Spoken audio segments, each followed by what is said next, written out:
Wow! Such happy and uplifting music. It really puts me in a good mood. But will that mood be sustained? So for my senior project, I created a series of zines that focus around the integration of social justice and adventure education. Zines? Are zines still a thing? I thought those went the way of the dodo back in the 90s. But, okay. Social justice and adventure education. Now, adventure education isn't a term that I was all that familiar with, but it is most commonly associated with outdoor learning and things like that, although the official definition leaves room for just about anything that is experiential. But, alright, you want to bring social justice to the great outdoors using zines. Well, I am ready to be educated. What do dirt and trees have to do with promoting equity? The 4 zines I have currently made are Privilege and How to Talk About It. Privilege and how to talk about it. Okay, well, since she flips through these things at lightning speed, let's slow down the tape a little bit and take a look at them for ourselves. What is privilege? A set of unearned benefits given to people who fit into a specific social group, says Sean Ferguson. Okay, number 1, privilege is the other side of oppression. All right. Number 2, having privilege doesn't mean you're a bad person. Uh-huh. Number 3, privilege creates systemic hierarchies. And then an arrow to a side note, even within social groups, hierarchies of privilege exist. So there's privileges within the privileged. Okay. Okay! Number 4, privilege only exists in the context of social structures in our society. Social structures. Arrangement of institutions in which human beings in a society interact and live together. Well, that sounds relatively academic. And then below, whether consciously or subconsciously, people utilize the power they are given. Okay. Right. Right? Having privilege isn't about deliberately demanding something. It's about the circumstances of your life that give you rights, advantages, and immunity you never asked for. Immunity, you say? Huh. Okay. Okay! Some examples of social identities granted privilege in the United States include, but are not limited to, interesting notation, white people, also white-skinned people, because there's a difference, able-bodied people, heterosexuals, cisgendered people, males, middle or owning class people, English-speaking people. Well, golly, that list could easily describe, well, most of humanity, taking any one or more of those attributes into consideration. So, if so many people have privilege, but privilege doesn't make you a bad person, if it is so ubiquitous, then, why does it need pointing out? And what does this have to do with taking students out for a hike? Sexism and gender norms. Sexism and gender norms. And the flyer itself, it asks the most pressing question related to this entire video. Why does it matter? We're going into the wilderness. We leave all of that social stuff behind. Yeah, wouldn't it be nice to focus on the adventure of adventure education, the wonder of nature, and building a sense of community through teamwork and discovery? Nah, let's talk about gender norms. Yes, so why does it matter? We're going into the wilderness. We leave all that societal stuff behind. While that is a nice thought, it is simply untrue. Humans spend their whole lives internalizing the world around them and the conditions they experience. By living in a society that is grounded in privilege and oppression, those messages are deeply internalized, and ideas about superiority and inferiority are retained. We are a culmination of our learning and lived experiences. We don't just forget these things just by going into the backcountry. Forest bathing does not wash away oppression. Okay? Okay! Additionally, experiences and perceptions around the outdoors are greatly influenced by positionality. Concepts of wilderness, adventure, and recreation have been influenced and dominated by a Euro-American male perspective, America's long history of colonialism, slavery, genocide, exclusion, and institutionalized violence against... Holy cats. And institutionalized violence against oppressed groups has informed interactions in both industrialized urban society as well as rural wilderness settings. As a result, outdoor spaces are historically colonized, racialized, and gendered. So remember, all of you budding adventure educators, for every tree that you come across, remind your students how it is only growing there due to Eurocentric colonialization and slavery, and how being outside, in and of itself, is a stab at the heart of the genocidal patriarchy. Trans topics in the outdoors. Trans topics in the outdoors. Okay. Unpacking the invisible adventure education backpack. Gosh, that sounds familiar. I wonder why that is. Oh, and a disclaimer. Not applicable to all people, but relates to the privileges of the predominant social groups in adventure education. All right. Outdoor magazines historically featuring white people, mostly men, who are able-bodied and thin. Okay. Expensive clothing and equipment. Training and certifications, cost and ability to take time off. Access to a vehicle or other form of transportation. Walking is a form of ableism. Outdoor leaders who look like you or share similar experiences. White, flesh-toned band-aids, clothing that fits, limited sizes and shape, especially in women's wear. And at the bottom, privilege, special rights, advantages, or immunities granted or available to a particular person or group of people. So, band-aids, clothing, vehicles, certifications, clothing that fits. These are all privileges that no one else enjoys, or all of these things are inherently evil. And yet, let's consider again the, I am sure, grudgingly necessary disclaimer at the top. Not applicable to all people. So, if these privileges are not applicable to all people, or at least not inherently applicable to all people within one of your stated social groups, then they are not privileges. Are they? And colonization, settler colonialism, and public land use. Well now, that was a mouthful. What is oppression?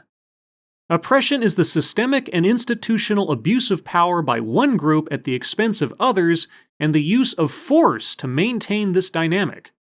This unjust treatment is historically naturalized and intentionally built into society in order to distribute advantages to some and disadvantages to others.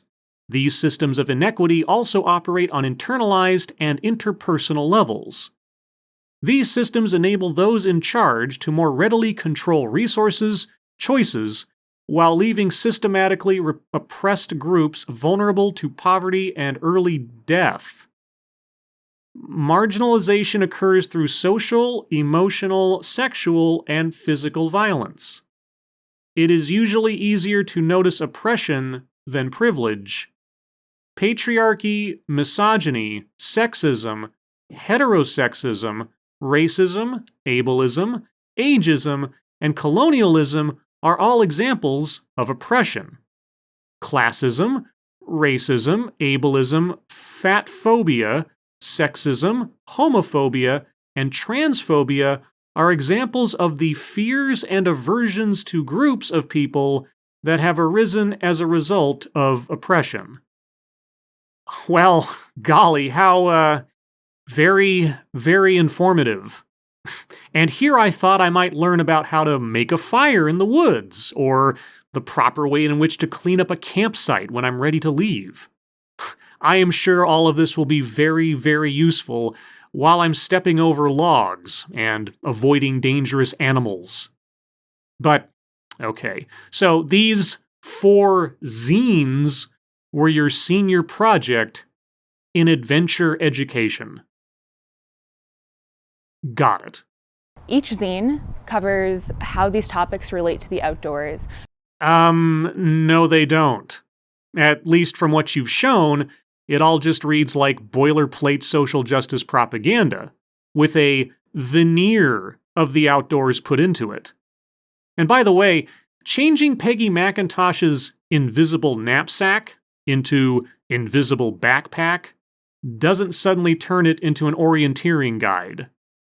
It describes important terminology and offers ideas for best practice in the industry, as well as provides further resources for further self-education. Best practice in the adventure education industry is to preach self-hatred and have-not divisions among students based primarily on personal characteristics and historical events that they have no control over. Got it. My hope is that these zines make social justice education more accessible in an industry that has historically fallen short in terms of inclusion and diversity. So these 4 zines are meant to force an inherently racist, sexist, and transphobic industry to focus more on the race, gender, and gender identity of its students, and to discriminate some students from others based on the assumption that their race, gender, or gender identity is an inherent societal hindrance. And all of that should be the focus of adventure education, rather than organizing activities that promote teamwork and an appreciation of nature, which could become equalizers all on their own. Got it. Adventure education is centered around the use of outdoor spaces and adventure activities such as backpacking, rock climbing, rafting, and canoeing as a way to encourage learning, interpersonal skills, and personal growth. And what part of any of that requires that I, as an educator, impart onto my students a social ideology centered on personal attributes that are not determinative of one's character or value?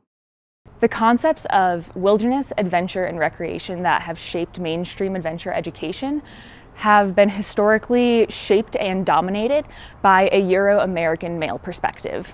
Which is objectively wrong, of course. Of course!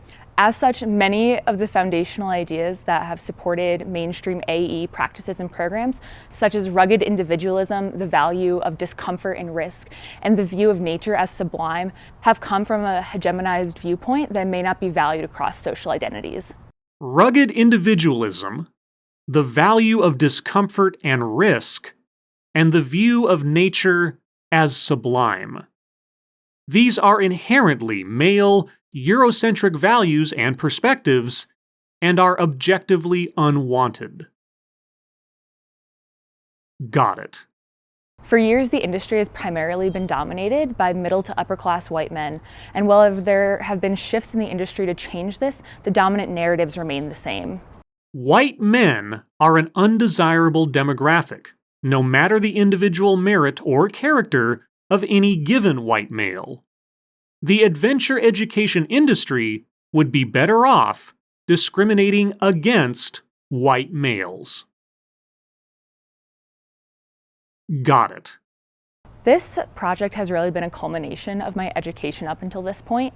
Yes, I suspect it is, which is partially why I am taking a look at this, given that you are a college senior.